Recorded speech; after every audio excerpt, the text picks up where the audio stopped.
दोस्तों, बहुत बहुत स्वागत आप सभी का हमारे चैनल केमिस्ट्री ऑफ क्रिकेट में। तो हम आए हैं आज उस जीत का जश्न मनाने के लिए जिसका बहुत लंबे समय से हम सभी क्रिकेट प्रेमियों को इंतजार था। और रोहित शर्मा की टीम ने वो काम आज करके दिखा दिया है। चैंपियंस ट्रॉफी 2025 के चैंपियन हम लोग बने हैं। जश्न रुकना नहीं चाहिए दोस्तों। सबको बहुत बहुत इस जश्न की बधाइयां दोस्तों। इस जीत के साथ ही भारतीय टीम दुनिया की ऐसी पहली क्रिकेट टीम बन गई है जिसने चैंपियंस ट्रॉफी 3 बार जीती है दोस्तों। तो जो पुराने क्रिकेट प्रेमी हैं वो जानते हैं 2002 में सौरव गांगुली की कप्तानी में श्रीलंका में खेली गई चैंपियंस ट्रॉफी में श्रीलंका और भारत दोनों ही जॉइंट विनर रहे थे। बारिश पड़ गई थी, मैच पूरा नहीं हो पाया था। उसके बाद 2013 में महेंद्र सिंह धोनी की कप्तानी में इंग्लैंड को 5 रनों से हमने हराया था और 2013 में भी ये ट्रॉफी अपने नाम करी थी।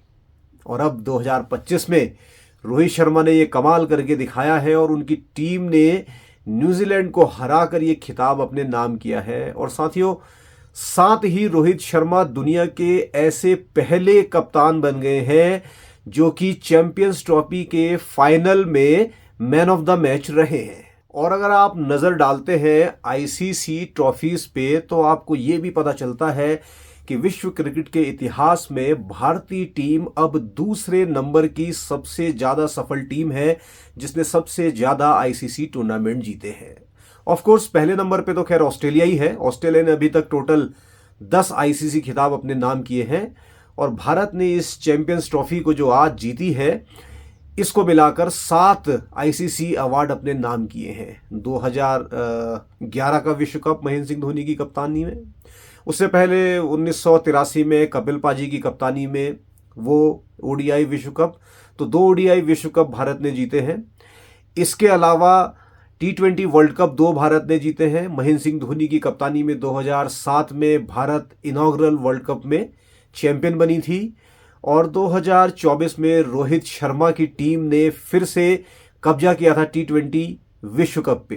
तो 2 ओडीआई विश्व कप और साथ ही साथ 2 T20 विश्व कप और इसके साथ साथ 3 चैंपियंस ट्रॉफी में भारत जीत चुकी है और कुल मिलाकर 7 आईसीसी टूर्नामेंट भारत अब तक जीत चुका है। और दोस्तों, अगर आप बात करते हैं आज खेले गए फाइनल की या इस चैंपियंस ट्रॉफी की जो कि पाकिस्तान करा रहा था, लेकिन क्योंकि भारत ने राजनीतिक संबंधों के चलते हुए पाकिस्तान जाना मंजूर नहीं किया और भारत अपने सारे ही मैच दुबई में खेल रहा था।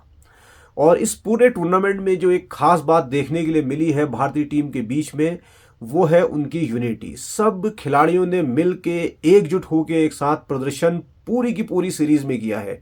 चाहे स्पिनर्स हो, लोअर ऑर्डर बल्लेबाज हो, टॉप ऑर्डर बैट्समैन हो, कहीं ना कहीं सब ने कुछ ना कुछ कमाल करके दिखाया है।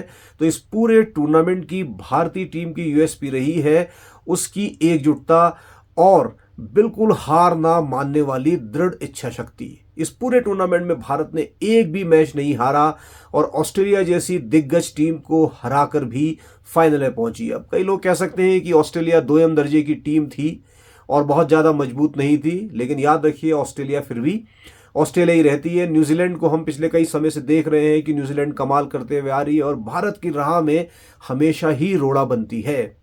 भारत को चाहे सेमीफाइनल वर्ल्ड कप का भारत हारा हो या वर्ल्ड टेस्ट चैंपियनशिप न्यूजीलैंड ने भारत को हराई हो, ये सब घाव काफ़ी गहरे हम क्रिकेट प्रेमियों के दिल में थे।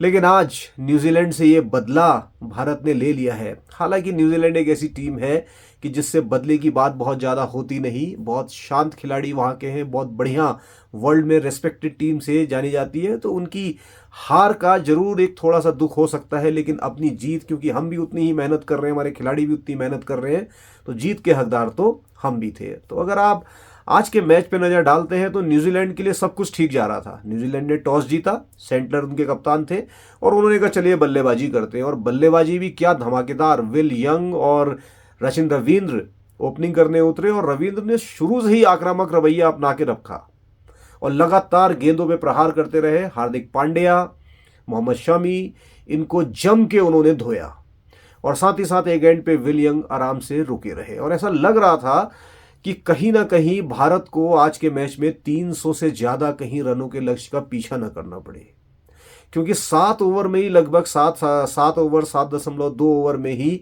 बहुत तेजी से रन बनाते हुए सचिन रविंद्र काफ़ी टीम को आगे ले गए थे। लेकिन दोस्तों, जैसा कि दुबई में देखा जा रहा था कि स्पिनर्स के आते ही थोड़ा सा टीम में जो रन बनाने की जो गति थी किसी भी टीम की, वो थोड़ी सी कम हो जा रही थी। तो ऐसे ही जैसे ही रोहित शर्मा ने अपनी गेंदबाजी को चेंज कराया और वो लेकर आए वरुण चक्रवर्ती को, लेकिन अपने दूसरे ही ओवर में बिल्कुल बढ़िया गेंदबाजी करते हुए वरुण चक्रवर्ती ने बिल्कुल टूर्नामेंट के पहले मैचों की तरह हमको पहली सफलता दिलाई। बिल्कुल भी विल यंग उनकी गेंदबाजी को पढ़ नहीं पाए और एलबीडब्ल्यू आउट हो गए।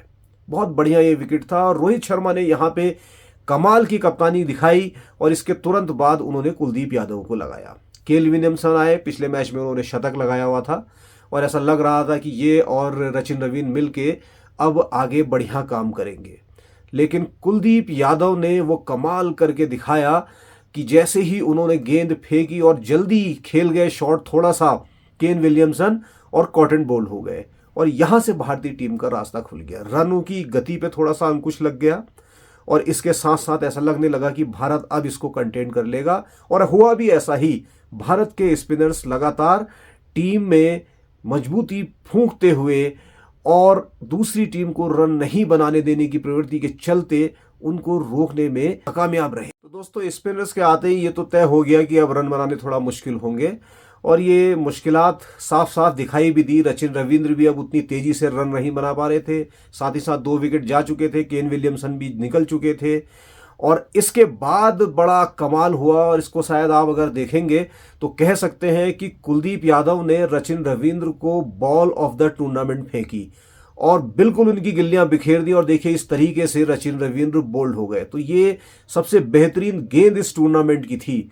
हाँ, कुछ लोग जरूर ये कह सकते हैं कि इससे पहले शुभमन गिल को ये गेंदबाज, पाकिस्तानी गेंदबाज, इससे भी जबरदस्त गेंद डाल चुका है, लेकिन वो मैच दूसरा था। वो गेंद बहुत अच्छी थी, मानते हैं, लेकिन इस गेंद को जो कि कुलदीप यादव ने फेंकी थी इसका महत्व बहुत ज़्यादा है क्योंकि फाइनल में फेंकी गई थी और ऐसे खिलाड़ी को फेंकी गई थी जो कि बहुत ज़्यादा रन बना रहा था और लगातार भारत के लिए सरदर्द बना हुआ था। और यहाँ से फिर ऐसा लगने लगा, जहाँ पे सचिन रविंद्र आउट हुए, अब लगने लगा कि न्यूजीलैंड की टीम बहुत ज़्यादा स्कोर नहीं बना पाएगी, 230-40 के आसपास शायद समझ जाए।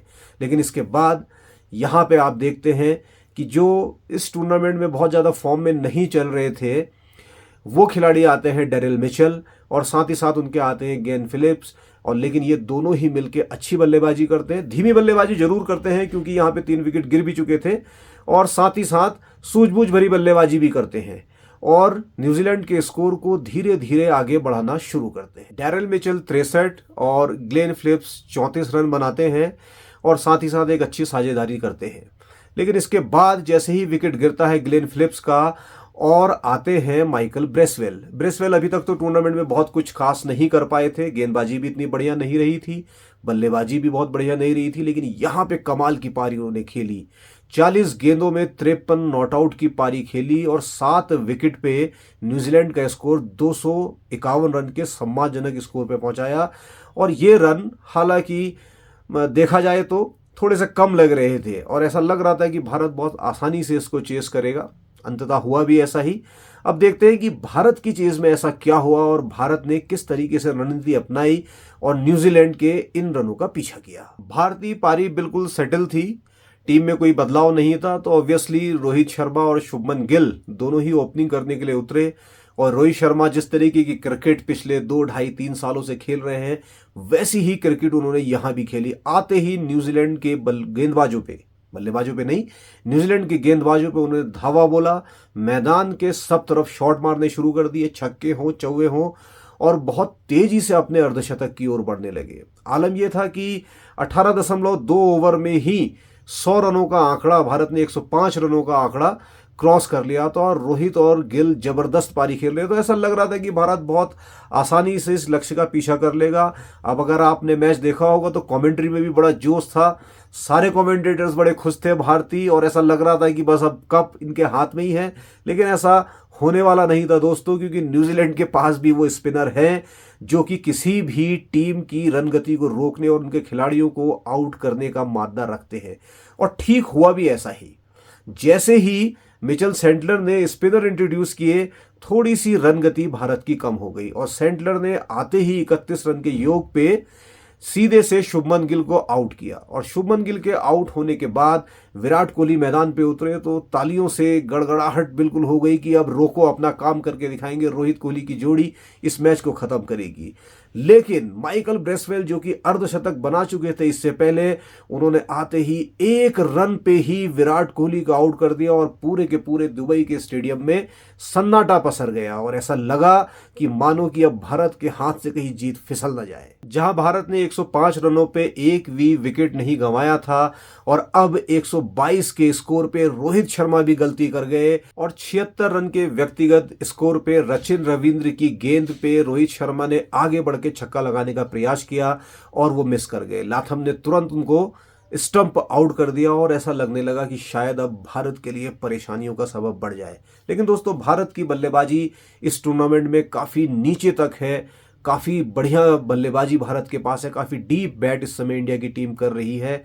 ऐसा लगा तो सही कि काफी मुश्किल हो सकती है, लेकिन इसके बाद के जो बल्लेबाज थे, श्रेयस अय्यर हो, अक्षर पटेल हो, केएल राहुल हो, यहां तक कि आपके हार्दिक पांड्या हो, सब ने अपना काम बखूबी निभाया। श्रेयस अय्यर अपने अर्धशतक से चूके और 48 रनों पे आउट हुए। वहीं अक्षर पटेल ने 29 रनों का योगदान दिया और केएल राहुल 34 रनों पे नाबाद रहे और अंत में तेज 18 रन की पारी जो है वो भी खेली हार्दिक पांड्या ने। और इस तरह भारत ने 49वें ओवर में ही अपने लक्ष्य की प्राप्ति कर ली। 251 रन ये चेस कर रहे थे, 254 रन भारत ने बना के चैंपियंस ट्रॉफी 2025 अपने नाम किया। तो ये था अभी तक का पूरा चैंपियंस ट्रॉफी के फाइनल का हाल। आई होप कि आपको पसंद आया होगा ये फाइनल में जीत। ऑब्वियसली क्यों नहीं पसंद आई होगी, भारतीय क्रिकेट प्रशंसक लंबे समय से इस जीत का इंतजार कर रहे थे। तो केमिस्ट्री ऑफ क्रिकेट की तरफ से भारतीय टीम को, पूरे भारतवासियों को, आप सभी क्रिकेट प्रेमियों को बहुत बहुत बधाइयाँ और हम उम्मीद करते हैं कि आने वाले समय में भी भारतीय टीम ऐसा ही प्रदर्शन करके दिखाए।